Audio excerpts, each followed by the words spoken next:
प्रणाम प्रभु। आइए देवर्षि नारद। महादेव, आप तक पहुंचने की यात्रा भले कितनी ही कठिन क्यों ना हो, आपके दर्शन पाकर सारी थकान उतर जाती है। धन्य हो जाता हूं मैं। प्रभु, नीचे आपके गण प्रेत आदि मिले थे, 3 लोग के समाचार पूछ रहे थे। मैंने बताया उन्हें कि संसार में बहुत सारे परिवर्तन होने वाले हैं। पूछने लगे कैसे परिवर्तन? अब उन्हें क्या बताता कि दक्ष प्रजापति ने एक बहुत बड़े यज्ञ का आयोजन किया है, जहां मानव सभ्यता को वो आपकी पूजा न करने से नियमबद्ध करेंगे। दूसरी ओर दक्ष प्रजापति की पुत्री सती, बेचारी की मानसिक स्थिति कुछ ठीक नहीं चल रही है। आपके दर्शन करने के बाद न जाने क्या हो गया है उसे। आपने तो देखा होगा उसे, अति मनमोहक छवि, सर्वगुण संपन्न। प्रभु, मैंने जैसे ही आपका नाम लिया, उसके नैनों की विक्षिप्तता देखने लायक थी। क्यों ऐसी व्यर्थ बातों में समय नष्ट करते हैं नारद? प्रभु, दक्ष प्रजापति आपके विरुद्ध इतना बड़ा षड्यंत्र रच रहे हैं और आपको उसकी कोई चिंता नहीं है। दक्ष को मुझसे द्वेष है, पर यह समस्या उनकी है, मेरी नहीं। परंतु सती, उसके बारे में आपको कुछ नहीं जानना। सती, उसका क्या? प्रभु, आपने उसे ऐसा मोहित कर दिया है कि क्या बताऊं। ऐसी अवस्था हो गई है उसकी कि कुछ न खा रही है न पी रही है। प्रभु, आप उसे ऐसी ही स्थिति में छोड़ देंगे? नारद,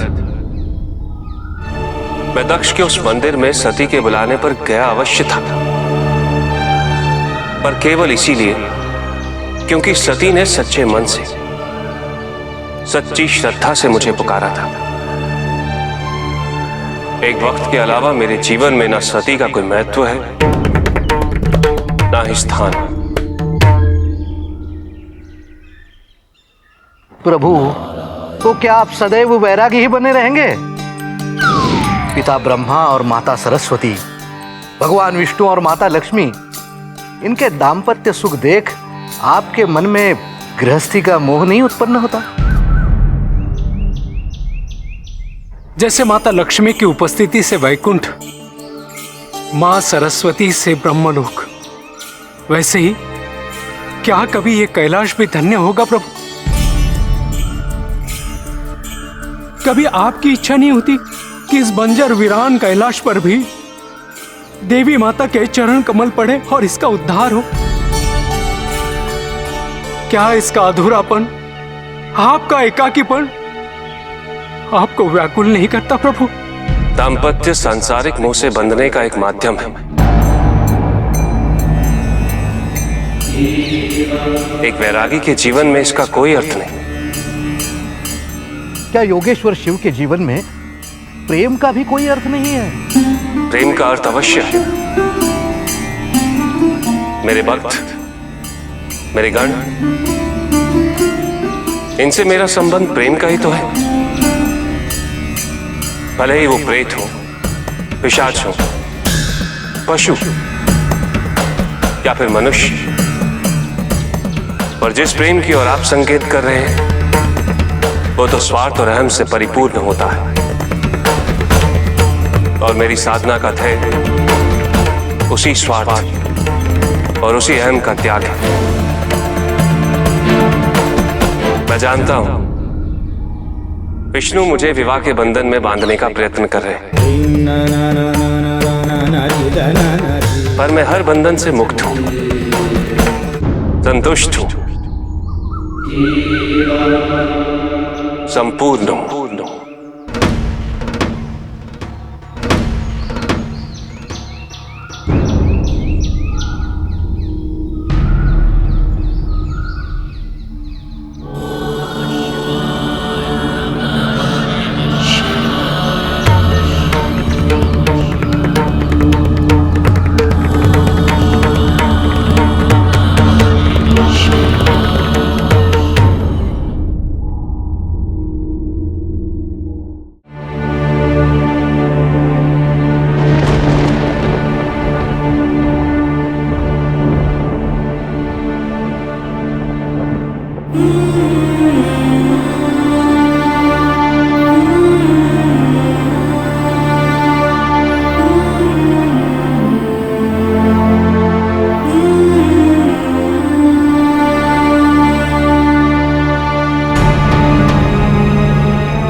वही आकृति, पुनः शिव का स्मरण। नहीं,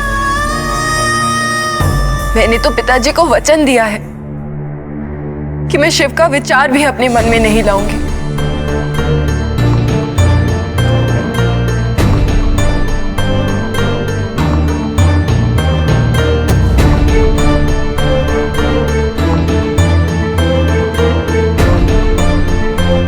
यदि मेरे स्वप्न शिव के विचारों से मुक्त ना हो सके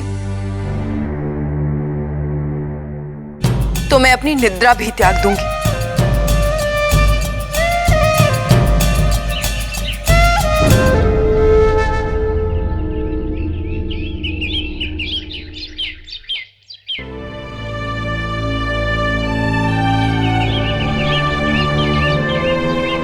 सूर्योदय होने वाला है। इतने घने बादल, लगता है वर्षा होने वाली। फिर तो मां भवन से बाहर जाने ही नहीं देगी। थोड़े से ही फूल एकत्रित करने शेष है। क्या करूं? ख्याति दीदी, ख्याति दीदी, दीदी, दीदी, सती अपने कक्ष में नहीं है। तुमने उद्यान में देखा या हो सकता है मंदिर में हो? दीदी सब जगह देख लिया।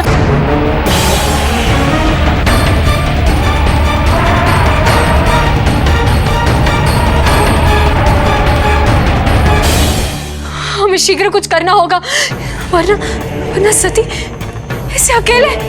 तुम ठीक कह रही हो अदिति, हमें शीघ्र ही पिताजी को बताना होगा।